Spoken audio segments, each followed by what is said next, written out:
Selama ku hidup,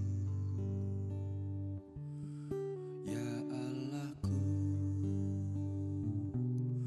aku hendak bermazmur bagimu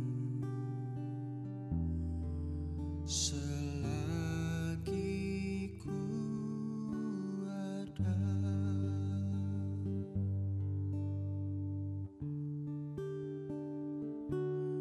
Ya Tuhanku, aku hendak bernyanyi bagimu selama ku hidup. Ya Allahku, aku hendak bermazmur bagimu selagi ku ada. Inilah yang ku renungkan setiap waktu. Nyanyian pujian dan pengagungan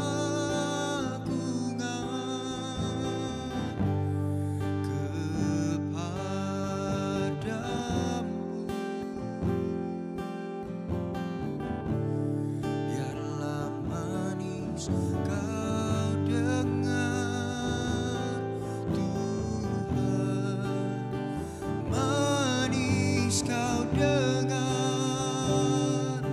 Tuhan, dan hatiku bersuka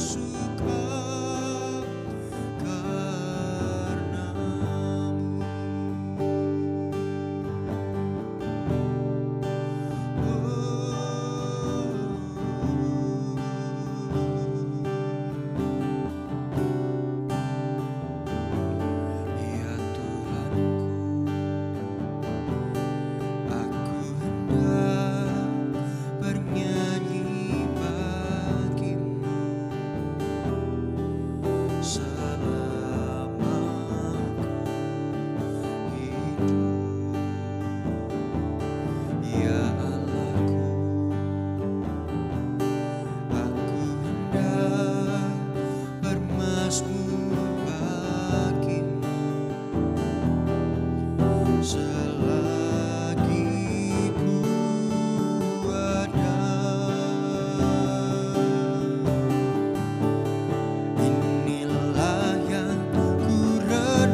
kami yang di surga, dikuduskanlah namamu, datanglah kerajaan-mu, jadilah kehendak-mu di bumi seperti di surga. Berikanlah kami pada hari ini makanan kami yang secukupnya, dan ampunilah kami akan kesalahan kami, seperti kami juga mengampuni orang yang bersalah kepada kami. Dan janganlah membawa kami ke dalam pencobaan, tetapi lepaskanlah kami daripada yang jahat, karena Engkaulah yang empunya kerajaan dan kuasa dan kemuliaan sampai selama-lamanya. Amin.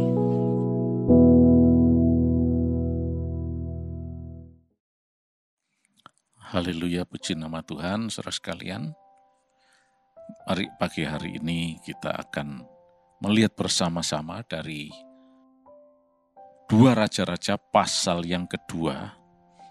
Kita akan baca mulai ayat yang pertama.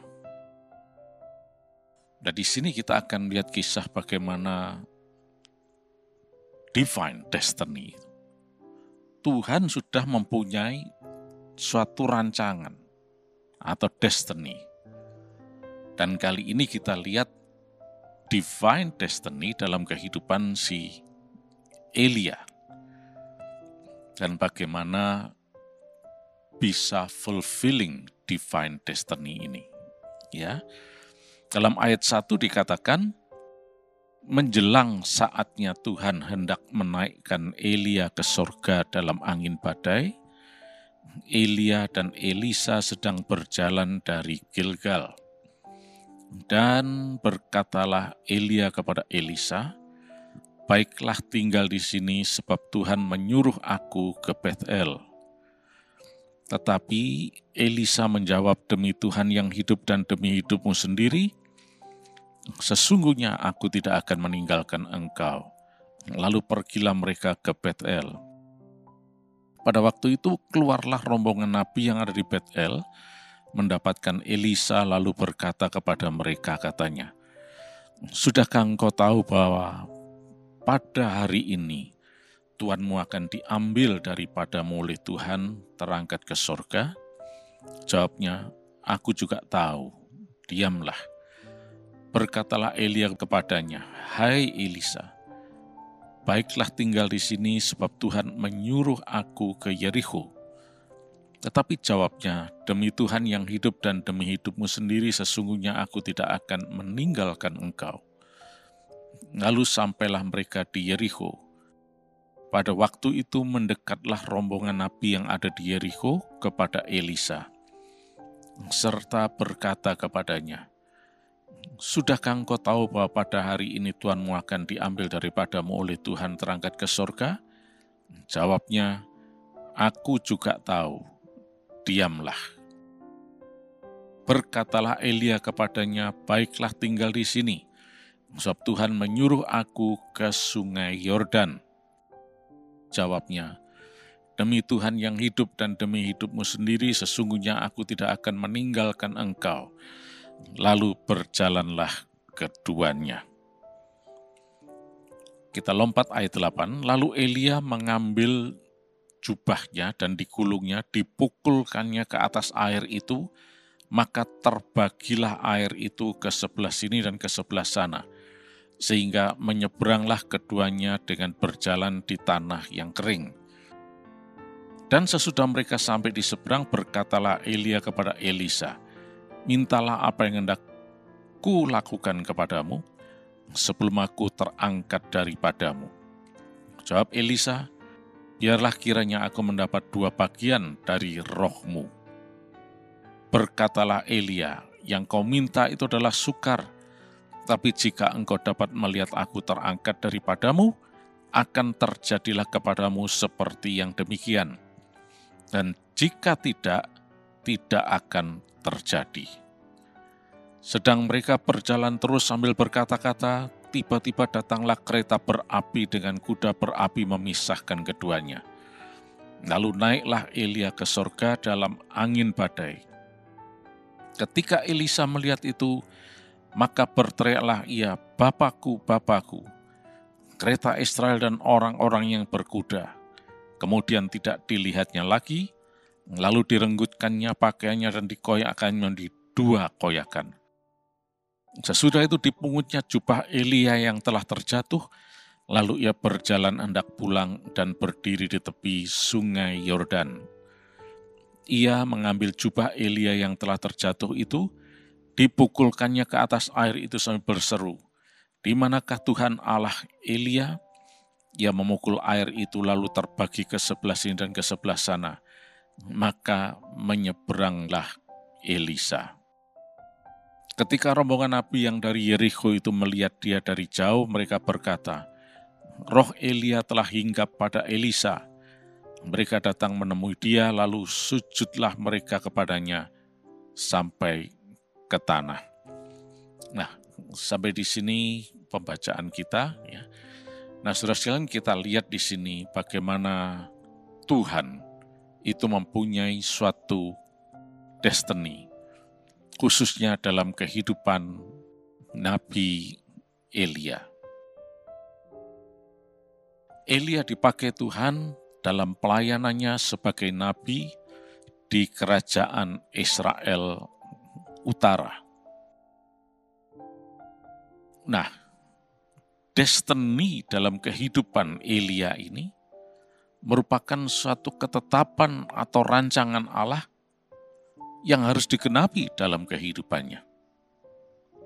Khususnya untuk menjalankan peran kenabiannya di Israel Utara. Dan kemudian pada akhirnya kita melihat di sini ternyata Elia tidak disebutkan mati, tapi terangkat naik ke sorga. Nah, ini semua adalah kedaulatan Allah. Dan kita tidak bisa mengatakan, kenapa Elia kok tidak sama dengan yang lain? Itu urusan Allah sepenuhnya. Yang penting adalah apakah divine destiny ini betul-betul di-fulfill, digenapi, dipenuhi. Karena Allah mempunyai rancangan atau destiny kepada setiap orang masing-masing dan tidak selalu sama. Kenyataannya pada Elia tidak sama juga dengan yang lain. Kalau yang lain itu mati pada usia tua lah dan sebagainya. Tapi Elia, dia terangkat dan tidak mati. Nah, di sini kita lihat bagaimana Allah itu mempunyai kedaulatan penuh. Ya, itulah sebabnya kita tidak perlu mempertanyakan kok begini, kok begitu. Bagian kita adalah fulfilling divine destiny tersebut. Kadang-kadang bagian kita sendiri itu tidak digenapi. Terlalu banyak orang yang masih lari ke sana kemari. Dari jalur atau koridor yang sudah Allah tetapkan sebagai destiny-nya dalam hidupnya. Itulah sebabnya sekali lagi, destiny itu bukan takdir, tetapi suatu rancangan Allah dan kita diberi kebebasan untuk memilih, mau nurut atau tidak, mau berjalan di jalur itu atau tidak. Nah, masalahnya adalah Tuhan itu Maha Tahu. Jauh sebelumnya Tuhan sudah tahu ini bakal fulfilling atau tidak. Bakal berjalan di koridor divine destiny atau di luarnya. Tuhan sudah tahu. Itulah sebabnya kemudian orang memberi istilah itu sebagai suatu predestinasi, ketetapan Allah. Nah, akhirnya balik lagi ke takdir. Bukan. divine destiny itu adalah rancangan Allah bagi setiap orang, tetapi masing-masing itu mempunyai kebebasan mau berjalan di jalur itu atau tidak. Contohnya sejak Adam dan Hawa, destiny mereka itu bukan sengsara, menderita, dan seterusnya. Itu hukuman, punishment atas mereka karena mereka sudah berjalan di luar dari koridor divine destiny tersebut dengan melanggar, menyimpang. Itulah sebabnya disebut sebagai khatat dalam bahasa Ibrani, yang diterjemahkan dosa. Itu adalah menyimpang, menyeleweng keluar. Padahal sebetulnya sudah ada koridornya. Nah, kenyataan Adam dan Hawa kemudian mengalami kesulitan. Orang menganggap itu sudah ditentukan oleh Tuhan. Bukan. Tuhan dalam kemahatauannya tahu sudah.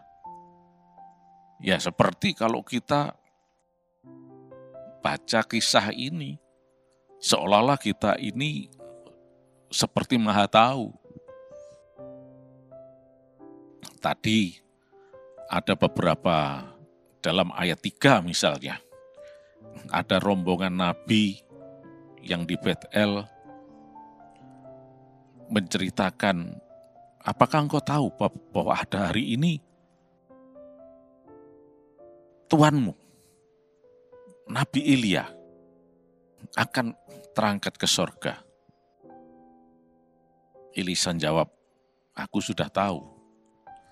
Tapi taunya sampai sejauh mana? Kita jauh lebih tahu. Karena kita sudah tahu ceritanya. Dari awal tadi bagaimana Elia dan Elisa berjalan dari Gilgal.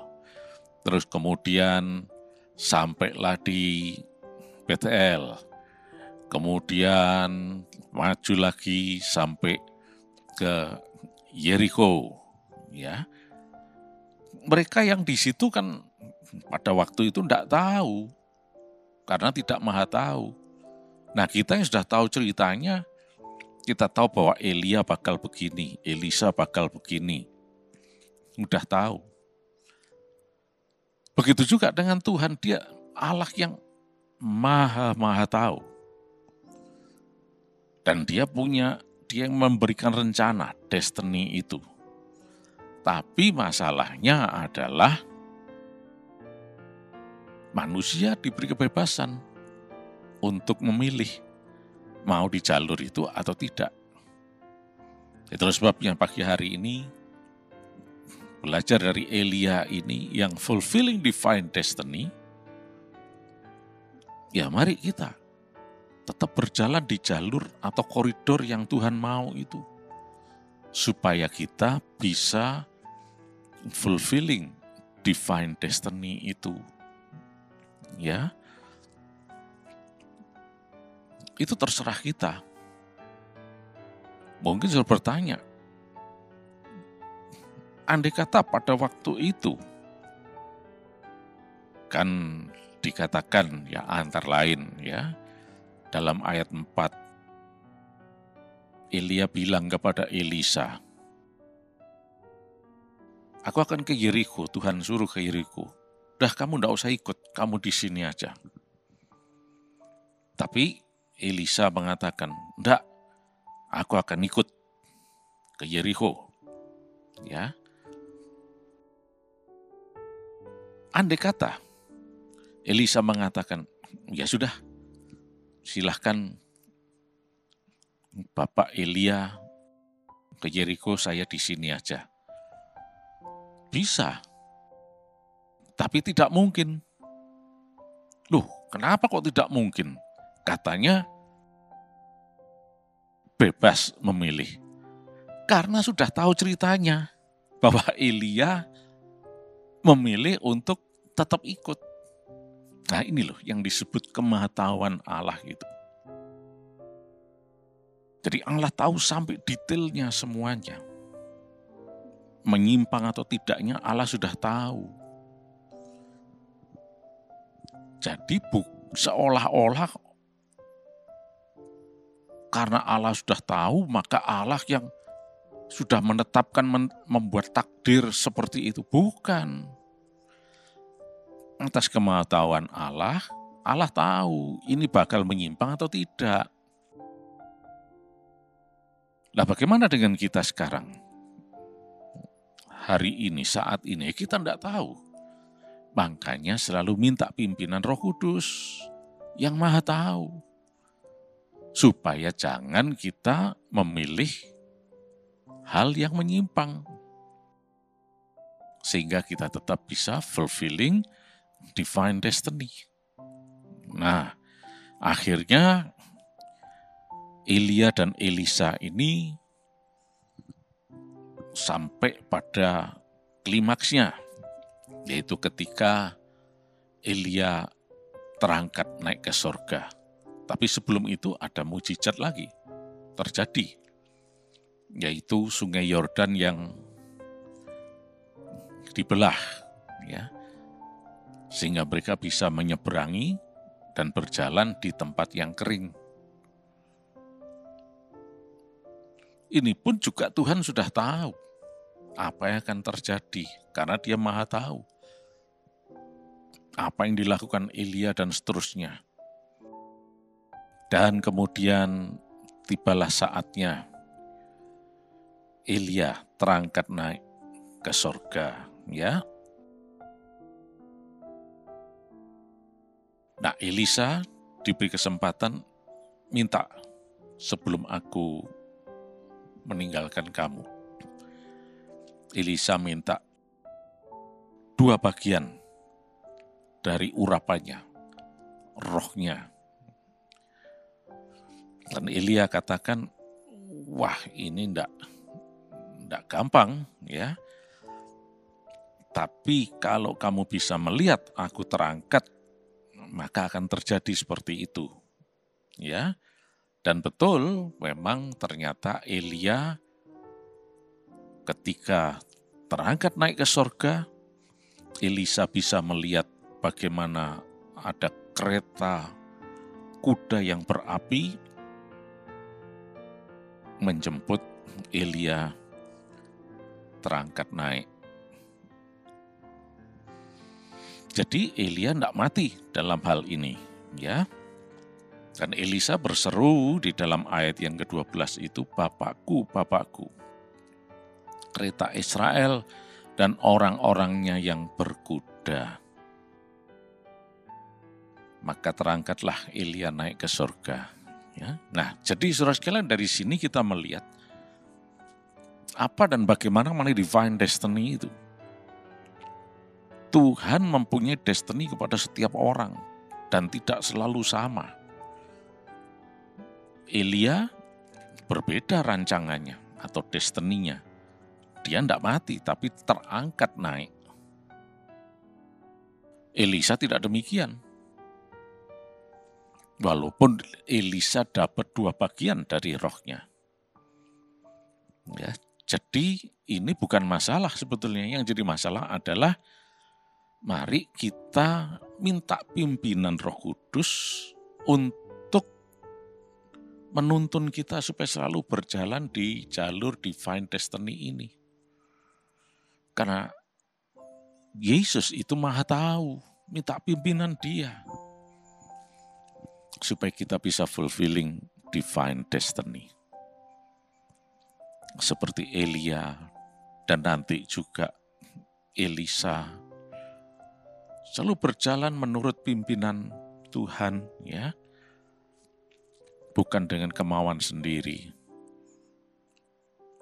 Adam dan Hawa pakai kemauan sendiri. Tidak ada hari depan bagi mereka. Kesulitan, kesengsaraan, dan seterusnya. Tapi untung Tuhan Yesus itu baik. Dia berkenan turun ke dunia untuk memulihkan kita semuanya sebagai keturunan Adam dan Hawa. Sehingga kita saat ini berkesempatan untuk punya hari depan yang penuh harapan. Kalau kita sungguh-sungguh mau dipimpin oleh Roh Kudus. Puji nama Tuhan. Terima kasih Yesus. Engkau Allah yang baik untuk kami. Sepanjang hari ini kami sehat, kami diberkati berkelimpahan. Nama Yesus dipermuliakan. Dan kami bisa fulfilling divine destiny Tuhan. Terima kasih Yesus. Di dalam nama Tuhan Yesus Kristus. Amin.